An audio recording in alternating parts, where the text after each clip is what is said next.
this is a conversation. This is an opportunity to talk about things in the black tech industry that we may have not discussed before, you may have discussed amongst yourselves, but we're putting it on a platform, we're virtual, we're live, and we are about to talk about the power of representation. So we are welcoming the incredible team from Goldman and Sachs. So please welcome to the floor, Claire Ashley, Rashid Abdullah, Palomi Shah, Lawrence Owusu, and Emmanuel Adenitiri. Hi. So it's really nice to have us here sponsoring, Black Tech Fest to be here as well as Goldman Sachs. And we are going to have a conversation today. And the conversation we are going to have is about the power of representation. I'm going to introduce myself. I'm Lawrence Owusu. I'm a vice president in Goldman Sachs. I work in the Global Markets Division. And I'm going to ask my colleagues here to also sort of just tell us a bit about themselves. But before that, the last few weeks, I've been binging on something on Netflix called Better Call Saul. It's very, very boring sometimes, slow burning, but really interesting, and I can't stop watching it. So whilst you introduce yourselves, could you please tell us what you're binging on? All right, could you start, Rashid, please? Hi, everyone. My name is Rashid Abdullah, and I'm a managing director in Goldman Sachs. I joined the firm quite some time ago, 2009. And originally, I'm from Sudan. Definitely very excited to be here. And look, we will talk through some really interesting topics, but I won't hog the mic. I'm a big Better Call Saul fan as well, so I'll give you the... Hi, everybody. I'm Palomi Shah. I'm a managing director at Goldman Sachs. I've been with the firm 22 years, probably longer than some of you are years old.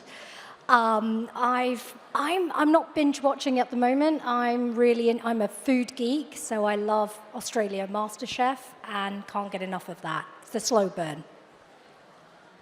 Hi everyone, my name's Claire Ashley, Managing Director at Goldman Sachs. I've been at the firm for 12 years in the engineering division, and I'm a program manager, business analyst within our core engineering division. I also co-head the Black Engineers Network, which I know we're going to talk about a bit more. And in terms of binging on Netflix, it's actually been Damer. I know that's really bad, but I like to just completely not watch anything that's about my current day real life and just switch off. It's a bit scary, it's a bit intense, but I've really enjoyed it. Interesting. Hi, everyone. My name is Emmanuel Adenitiri. I've been at Goldman for 8 years. I work within the Global Market Division alongside Lawrence. My team is responsible for building the quoting tools that sales and trading use to interact with clients. In terms of Netflix, I've been sort of going through The Floor is Lava with my daughter. So that's currently my catch. Okay, brilliant. So each one of us in the firm, we have a journey that we started somewhere and we are where we are. I come from Ghana. I'm Ghanaian. I went to university in Ghana, did computer science, came to Cambridge, did a master's, and MPhil in computer speech recognition, found myself in software development, and I've been doing that since. Pretty boring, straightforward type of career, into what I'm doing now. So I'll ask Emmanuel to tell us a bit about his career, and then if Palomi could go, and Rashid, and then I think Claire has a bit more interesting to tell us. Yeah, I would say is probably on the same line with Lawrence, but there's a bit of a twist to it. I was born in Nigeria, but grew up in Italy. So I actually, I speak Italian, and I went through the schooling programs there. I started computer science or learning about computers in my junior secondary school. I was really fascinated by it. And so through the course of that sort of path, sort of went deeper into it, and then did my degree at a university called University of Bologna. It's deemed as the oldest university in the world.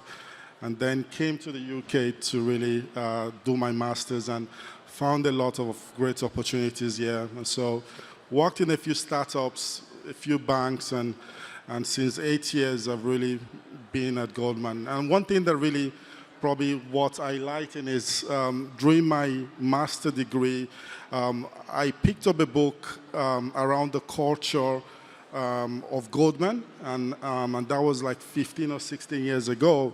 And I was always fascinated by really working at the firm. And when I had the opportunity, I've really been working, and it's really great just working with this group of people. Thank you. So my entry into tech was pretty standard too. I knew I was going to be in tech, so I did a computer engineering degree, but I thought I would go on the hardware side, even did an internship in big tech, and then sort of found myself looking for a job and ended up in a bank. So entry in, fairly standard, but what I found was my career was pretty non-standard. So not only have I moved around all the various different roles, I think I've done every role there is in technology, and when I was doing my degree, I had no idea of the diversity of roles. So I spent time in a support, infrastructure, project management, software development, and now I'm a product manager. And I have found that I'm most interested on the commercial side. I've also had the opportunity to live in a number of different countries, all with Goldman. So I've spent time in the US, Japan, Singapore, and now back in the UK. And I've also spent time in what would be considered non-technical roles. So I've also spent time as a chief operating officer for our EMEA engineering division. So spent time in strategy. So I've had a very portfolio career, which I didn't expect when I got into this industry. So something different that way. Thank you. Awesome. So I did an undergraduate in Sudan, University of Khartoum, in mathematics and computer science, then came to the UK.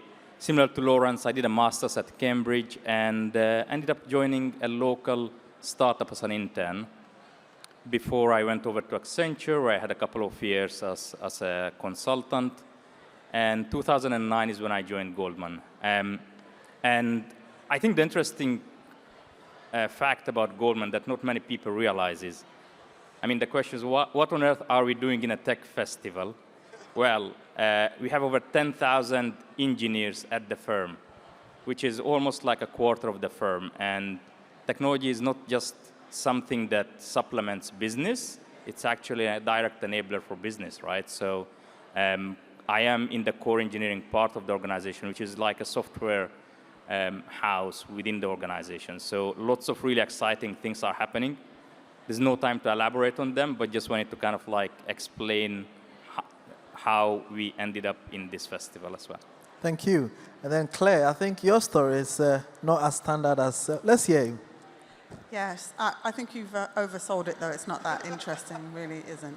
So I actually studied history at university. I guess at the time I really just studied something that I enjoyed, so I focused a lot on Caribbean, African, American history, a lot of black history, actually. And then when it came time to graduate, I wasn't sure exactly what I wanted to do, but I knew I didn't want to continue with academia. I didn't want to move into sort of politics or government, and I didn't want to teach. So I was lucky enough to stumble across an organization that would take you, no matter the degree you had, and would train you up in IT service management. So they would train you up on Windows, Outlook, basics, IT support skills.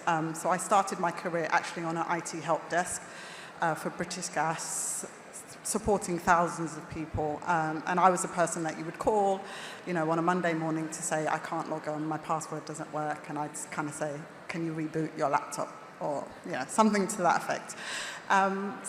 So I did that for a number of years, moved up, did team management, I guess problem management, incident management. So when you have big outages across the ecosphere, it was my job to kind of bring those incidents to resolution and close them. And then after a while, I realized that whilst it was great being on the sort of service management side, it wasn't fun always being called, at 3 a.m. when there was an outage on a platform that you really didn't have that much knowledge of. And no one calls you when IT is working well, right? They call you when there's a problem. So usually people aren't very happy with you. And I kind of wanted to move into a space where I'm actually delivering something for the business or for my clients. So actually, whilst I was at another rival investment bank, I took the opportunity to move into project management and business analysis. And that was at a time when they would pay for your training, pay for your learning. And that was really, really fortunate for me. So I moved into a project management role, business analysis role in the e-trading space of credit and rates products. I did that for about 4 years. And then the opportunity at Goldman Sachs came up, which was wonderful for me because when I was very front office focused, I really didn't understand, like, what does the rest of the bank do? How does what I book in the front office system actually make its way into the ledgers and the books of the firm? How does that make us money? And like, how does the rest of the firm use it? So in my current role, I'm working on I work on projects that are fully sort of front to back in terms of the bank and then fully cross-divisional. So sometimes I can work on projects that are within global markets or within our investment bank or within asset management. So yeah, a non-traditional route. Not sure it's very interesting. But No, it's very interesting.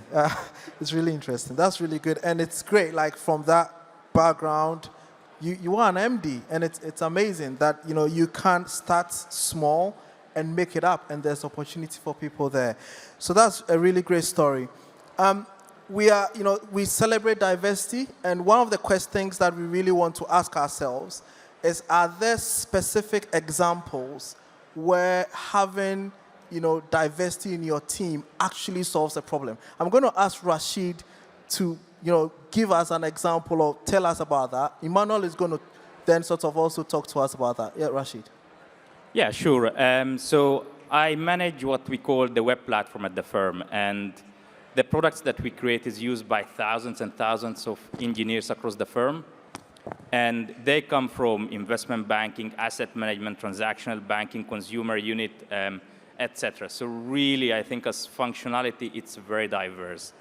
And for our products to really serve all these different needs and requirements from the different divisions, the best way to ensure that is having a diverse set of opinions at the table when we make decisions.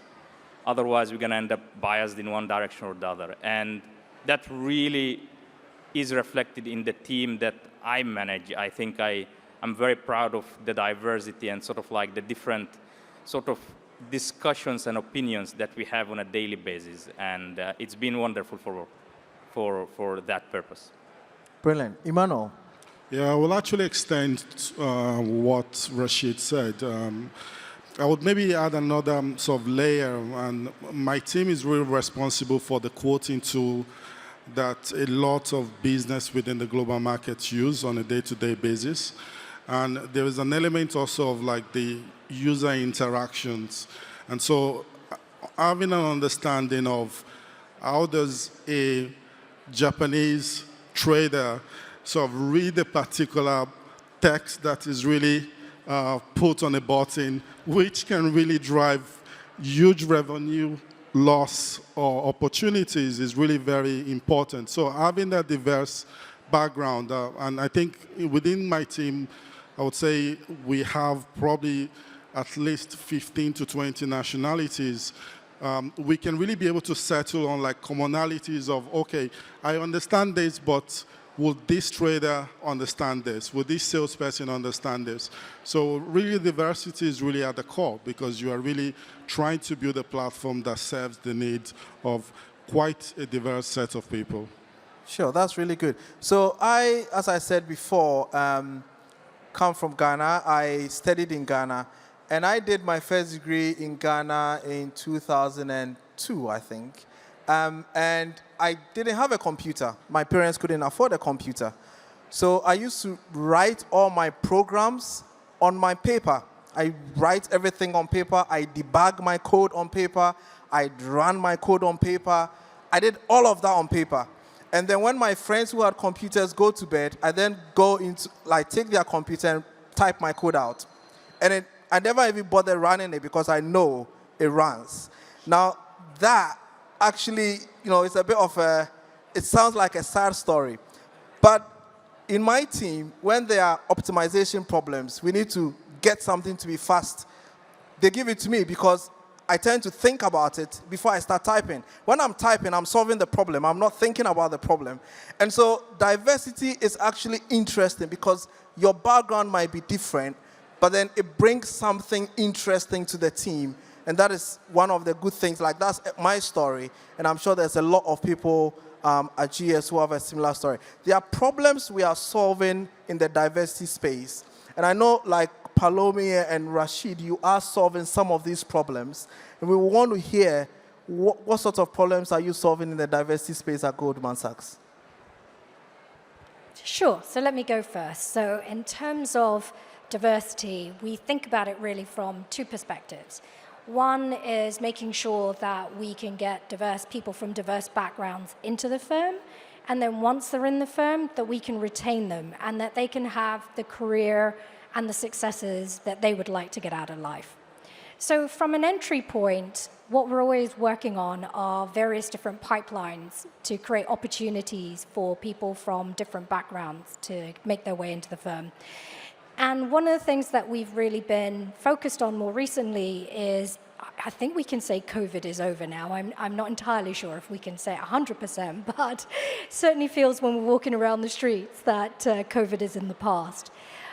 But those last 2 years, how has it impacted education? In particular, if we look at our most junior population coming into the firm, how has it really affected their ability to get degrees, to complete their education, and then find their way into graduate schemes? We'd already been trialing apprentice schemes way before COVID had hit, and we'd seen a lot more success in getting various different marginalized communities into the firm through those schemes. We'd even expanded out our graduate apprentice scheme to a master's level to continue to kind of soak up those people who didn't necessarily go to the top universities, but had a lot of talent and would be a perfect fit for the firm. The other point of going at the master's level is we're not necessarily seen as a firm by some of those marginalized groups as somewhere to work. They think when they walk through our doors, there's not going to be others that look like them. Doing those types of apprentice schemes, we also run boot camps. So we have specific boot camps for Black women in technology as well as women in technology more broadly. And it's so interesting when those women have come in to intern at Goldman before they finally get offered a full-time position, they look around and they're like, this is like the United Nations. In fact, I'm super surprised at how diverse the population is here.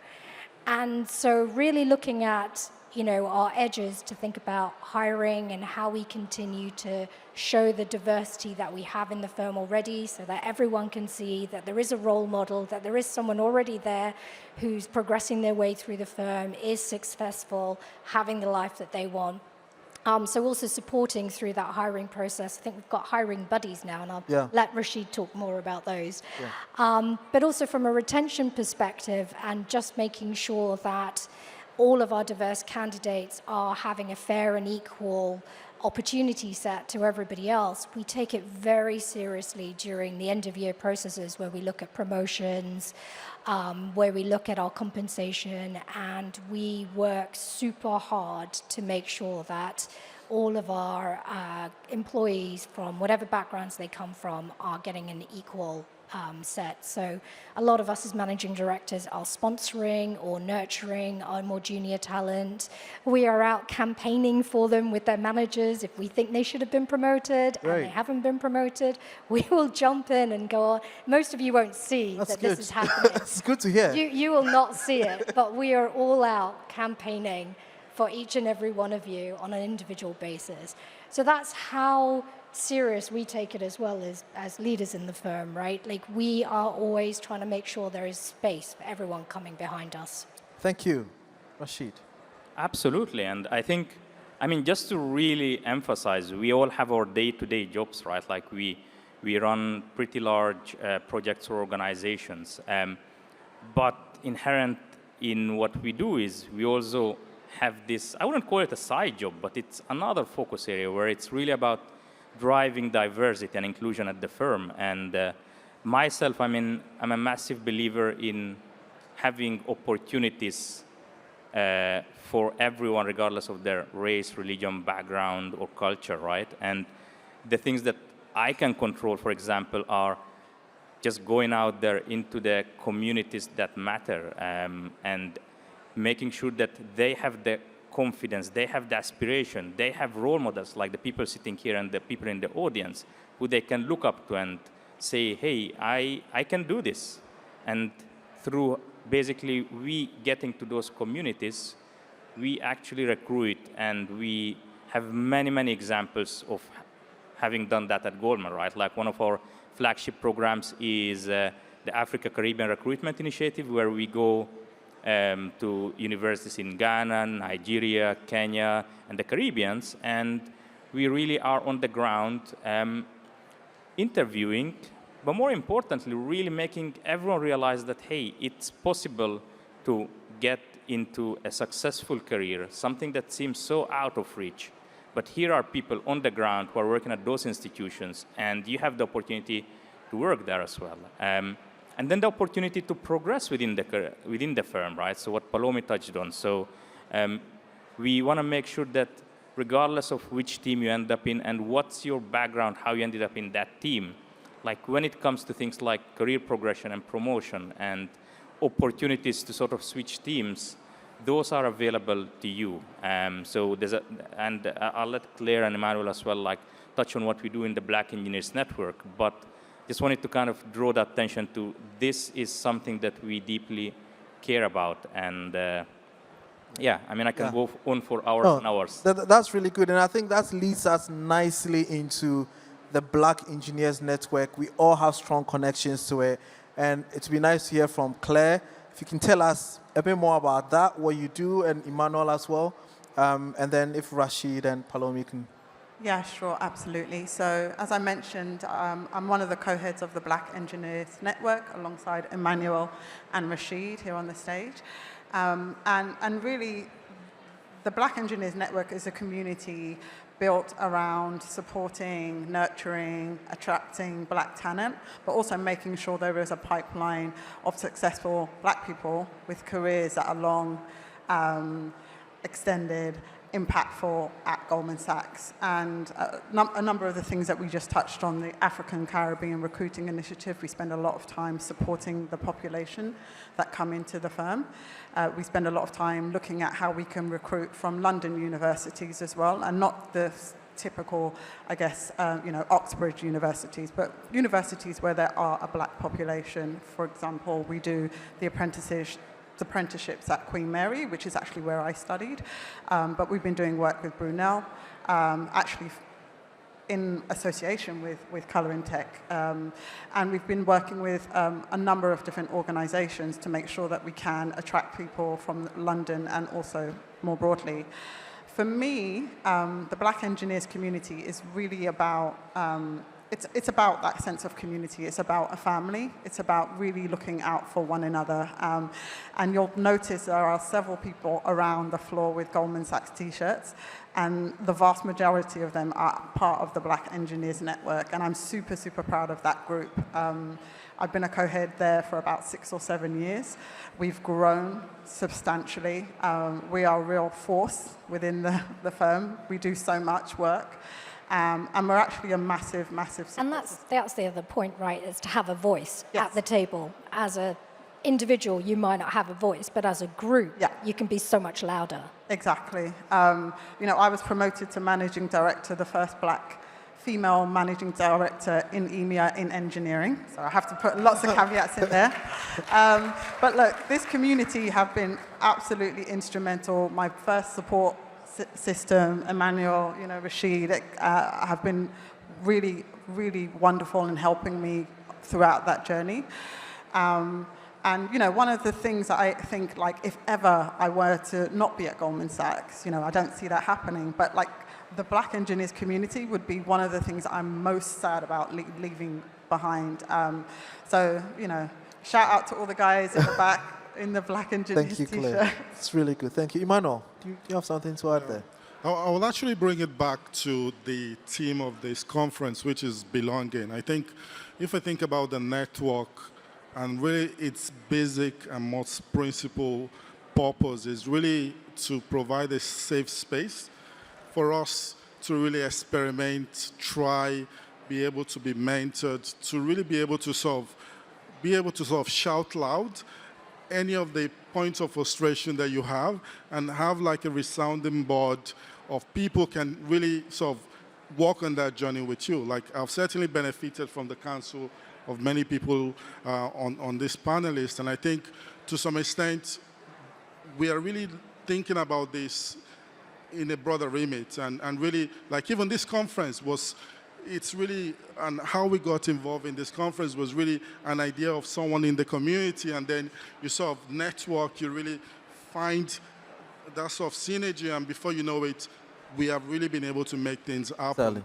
And so the ability for us to really find that safe space, I think, or maybe take a step back, even like during the pandemic or during the George Floyd's sort of incident, like the network was really able to really allow the community to really come together, Sure. sort of, and really being able to sort of rebuild itself, and really sort of, I remember a story that someone said, like they lost their parents. I think one of their relatives had cancer, but the George Floyd was really what resonated most with them. And so thinking about that, how can the network come together to really rally, provide that sort of comfort, I think is really the mission at the most basic level, because like not everybody will be at Goldman for 30 years. Yeah. But what you want to have is that you actually want to have that level of hope that people care about you. Yeah, and the belonging. Yeah, And yeah. the belonging and exists. And so I think, as Palomi said, as Rashid said, as Claire said, like this group has worked behind the scenes to just ensure that we execute and really continuously doing that, Great. ensuring that there is a sense of belonging for the community. Thank you very much, Emmanuel. And I think yesterday I was counting the number of investment banks I've worked in, and I worked in 6. And the day I stepped in the Goldman Sachs office, I was shocked. Because in every bank I've worked in, when I sit at the trading floor and I look around, I can count maybe less than 5 people who are black. When I entered into Goldman Sachs, I felt like, gosh, this is strange. I see a lot of black people. I see a lot of different people. It's amazing. Every floor I go to, not just the trading floor. And that's for me. In fact, I see more black people in the building than when I step out of the building. And this is London, right? This doesn't make sense. And that shows in practicality the number of the seriousness that the firm puts into diversity. And it's always great when you see someone like you where you work. I'm going to pause at this point and ask if anyone has any questions. There's one question I want to ask the panelists, but before that, if there are any questions, I want to give room. And then, yes, please. Thank you. My name is Susie. I work in ad tech. I'm also Sudanese as well, so yes, Rashid. My question is around imposter syndrome. At this stage in your career, is this something you still battle with? And what advice would you give young black professionals dealing with it now? Do you want to go? I can take it, yeah. So absolutely, yes, to some extent. Like, being the first is always quite difficult and feels, I guess it's a challenge, right? You are the first in certain rooms. You're the person that you feel like you represent all black women, for example. And so you walk into a room and it's like, actually, should I be here? And what I say is being watched, and it's going to have an impact on the careers of all women, all black women as well. So I think one of the things that I've learned to do is really, self-reflect, self-audit. Look at what I've actually done, right? I have some of the advice I was given when I was going for the promotion is like, list out everything that you've actually achieved. have that on your file and like you can share it with people. But it's also for me like to show, actually I deserve to be in here because I've worked in the firm for 12 years successfully, delivering projects. I have a great network. I can, deliver strategic programs. And therefore, I actually do deserve to be in the room. And then I use my network, right, when I have those feelings, and you realize that so many people have those types of feelings, and you just speak to people that have been in your shoes, and they can give you great salient advice as well. I think it's something that comes with the territory, but it doesn't have to impact you or impede your career growth. Continue to just reflect and believe, and it's, eventually you won't be feeling that way in the certain spaces that you're in. Sure. Thank you, Claire. Does anyone want to? I think there are a couple of questions. Palomi, do you want to go? I'm happy to add something to that. I mean, so, imposter syndrome affects us all, right? Anyone from whatever background says that it doesn't, I'd be super surprised. But that imposter syndrome can also be a driver for us, right? So embracing it and understanding how it makes you better, how you can be better, how you can grow, is also another important factor. But I absolutely agree with you, Claire. Having a support network really helps you in those moments where you're feeling vulnerable or not quite like you're fitting in. And what you do find is that self-reflection helps you to look at, is this really true? Is this imposter syndrome that I'm feeling here really true, that I'm out of my depth? Or is this an opportunity to really think about all those things I do know, use that experience I've already gained and bring that to the table? And what you do find over time is, yes, you're going to always feel some sort of imposter syndrome, but it will get less and less, and the length of time will get less and less. Thank you. Any other question? Yes, please.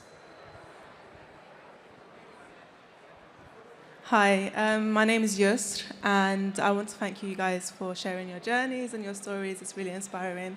My question, or rather, I want some advice from all of you, if you could share your wisdom, is what advice would you give to only a black female, but a black female who's visibly Muslim? And, I feel like I struggle to go for certain things just because it may be a limiting belief in that, there's a lot of obstacles. I may not be able to get what I'm trying to achieve. And also, just some advice on that matter, really. Yeah, sure. I can speak to that. So I think the number one advice is be your authentic self. You will not succeed by just trying to adopt and mimic what's around you. And I am here, I've been here for 13 years at the firm, and I can safely say that it's a very safe and inclusive environment, and people respect you for who you are. So my only advice is be your authentic self. Yeah, I'll echo what Rashid said, but I would actually, I think we all suffer from that, by the way. But I would also say that one thing I found is really putting down what you have in your mind down on paper, because sometimes we'll crowd our mind with a lot of thoughts, which sort of almost become the stumbling block for us to take the next step. So write down what are the challenges, what are the opportunities, and then put a very simple plan, actionable plan, and just focus on even the next step of things that you can control. There are many things you can control. We can control if it will rain tomorrow, as an example, but you can control that you would probably sleep, hopefully 8 hours. So work on the things that you can control, and you'll find that as you make those small steps, your confidence really start rallying because you are then in control of things that you can control. And I think we have all been on that journey, and especially as you work in a very competitive environment, you can only control what you control. And really having those little techniques really helps massively.